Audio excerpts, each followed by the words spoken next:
मित्रों, एक कहानी मैं सुनाने जा रहा हूँ। एक राजा था जो बहुत ही लोकप्रिय था अपने राज्य में। प्रजा उससे बेहद प्यार करती थी और वो भी राजा भी प्रत्येक प्रजा का ध्यान रखा करता था, सुख-दुःख में सब तरह से। अचानक क्या होता है कि एक बार वो बीमार हो जाता है। तो बीमार होता है तो फिर उसके जो राजवैद्य होते हैं, उनको इलाज करता है। इलाज करने के बाद में भी उसमें उनके स्वास्थ्य में कोई सुधार नहीं आता और दिनों-दिन उनका स्वास्थ्य बहुत कमज़ोर होता चला जाता है। राजा, प्रजा सभी लोग जो जितने भी राज्य के प्रजा थे, वो सब लोग चिंतित होते हैं राजा के लिए और सबकी इच्छा होती है कि जल्दी शीघ्र ये स्वस्थ रहें। इसी क्रम में राज्य में जितने भी मतलब वैद्य, हकीम और डॉक्टर जो भी हुआ करते थे, उस सबको बुलाया गया, उससे इलाज करवाया गया। लेकिन कितना भी इलाज करवाने के बाद में कोई अंतर उनके स्वास्थ्य में सुधार नहीं आया, कोई अंतर नहीं आया और नतीजा तो ये रहा कि दिनों-दिन उनका शरीर डिटोरिएट होता रहा, घटता गया और कमज़ोर होते चले जा रहे थे। एक तरह से राजा ने भी अपनी उम्मीद छोड़ दी कि जो अब हम ज़िंदा नहीं रह पाएँगे। फिर क्या हुआ कि एक तांत्रिक उसी राज्य का था, उसने अपनी परमिशन चाही कि जो हम राजा का इलाज करना चाहते हैं। जब राजा के सामने ये बातें गई, तो राजा ने तो पहले मना कर दिया कि अब मुझे किसी की ज़रूरत नहीं है। मैं नहीं चाहता कि कोई मुझे मेरा मतलब इलाज करे, क्योंकि मैंने देख लिया है, मेरा ठीक हो ही नहीं सकता। फिर भी जब तांत्रिक ने बहुत ज़िद किया, तो उसको परमिशन दिया गया। तांत्रिक आया, उसका इलाज किया। इलाज करने के बाद में उसने कहा, तांत्रिक ने राजा से, कि यदि आप एक बालक जिसकी आयु 10 से लेकर 16 वर्ष के बीच में हो, उसको बलि दे देते हैं, तो आपका स्वास्थ्य बेहतर हो जाएगा। राजा ने एकदम मना किया कि ऐसा कभी संभव नहीं है, ऐसा नहीं किया जा सकता, हम क्यों ऐसा काम करेंगे।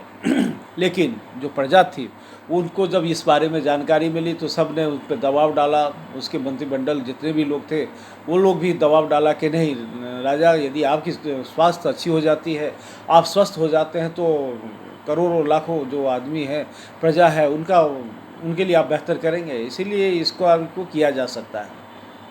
तो इसी क्रम में फिर राजा मौन हो जाते हैं और जो प्रजा है सब ने मतलब जो राज दरबारी है, वो लोग पूरा अपने राज्य में घोषणा करवाता है कि अपने बच्चे कोई भी 10 वर्ष से लेकर 16 वर्ष के बीच का कोई भी अपने बालक को देता है, तो उसके एवज़ में अपार संपत्ति राजा के द्वारा दिया जाएगा और उस बालक के देने के पश्चात राजा के स्वास्थ्य के लिए उसकी बलि दी जाएगी। कोई भी प्रजा तैयार नहीं हुआ। अंत में इसके बाद में जब उसके सिपाही घूम रहे थे, तो एक गरीब किसान को देखा जिसके 3 बच्चे थे और वो उनकी दिनचर्या भी बहुत ही दयनीय थी। वो दिन रात कमाते थे तो मुश्किल से पेट भर पाते थे। तो ये स्थिति थी। तो उसको उसके माता-पिता को समझाया गया कि तुम 3 में से 1 बच्चे को दे देते हो, तो एक बहुत बड़ा कार्य होगा, राजा स्वस्थ हो जाएगा और इसके एवज़ में तुम्हें इतनी संपत्ति मिलेगी कि तुम्हें कमाने की भी आवश्यकता नहीं होगी, तुम बैठे-बैठे भी खा सकते हो। उन दोनों को ये आइडिया पसंद आया। फिर बात आई कि बच्चा किसको कौन-सा दिया जाए, तो सबसे बड़े बेटे के देने की बात आई, तो उसके पिता ने मना किया कि नहीं-नहीं, ये तो बहुत ही मेरा प्रिय है, उत्तराधिकारी यही बनेगा, इसी से हम दोनों की मोक्ष भी प्राप्त होगी, इसीलिए बड़ा बेटा को नहीं हम देंगे। फिर बात आई कि छोटे बेटे को दे दें, तो छोटे बेटे के लिए उसकी माँ जो थी, कहा नहीं-नहीं, ये तो मेरा सबसे प्रिय है, मैं इसको नहीं दे सकता और ये मेरा मैं इसको नहीं दे सकता, मैं इसके बिना रह ही नहीं सकती। उसकी माता ने अपनी बातें व्यक्त की।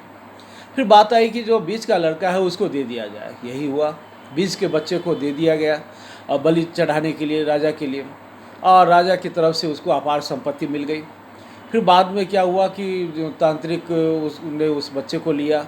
अब बच्चे को लेने के बाद तंत्र मंत्र साधना किया, पूजा पाठ किया और एक दिन निश्चित हुआ कि जो आज इतने बजे उसकी बलि दी जाएगी।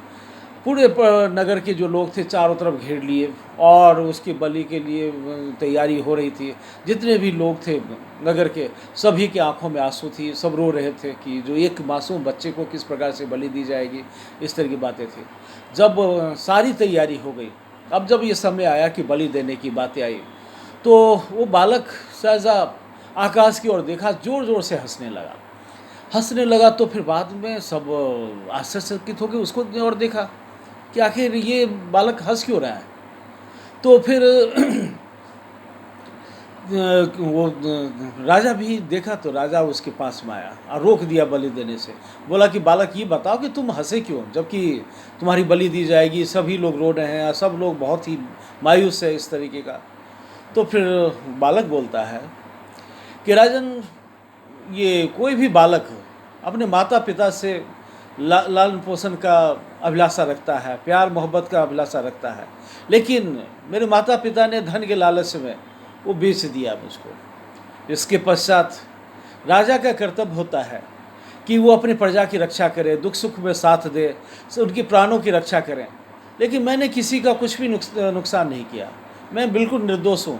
लेकिन राजा भी हमको बलि देने के लिए ये आदेश दे दिया है, मुझे प्राण दंड देने जा रहा है। तो ये सब देखकर मुझे बहुत हंसी आ रही थी। मैं ईश्वर से कह रहा था और ईश्वर के देखकर हंस रहा था, यही बातें थी। जब ये बातें जब बोली गई उस बच्चे के द्वारा, तो राजा को एकदम से जैसे दिल में बहुत चोट सी लगी, और फिर उसने उसी समय निर्णय लिया कि नहीं नहीं, ये बलि बिल्कुल नहीं हो सकती। मैं जो चाहे मेरी अंत ही क्यों नहीं हो जाए, मैं मर क्यों नहीं जाऊं, लेकिन ये बच्चा जो बोला है एकदम सत्य बोला है और मैं इसकी बलि नहीं दे सकता। उसको रोक दिया गया।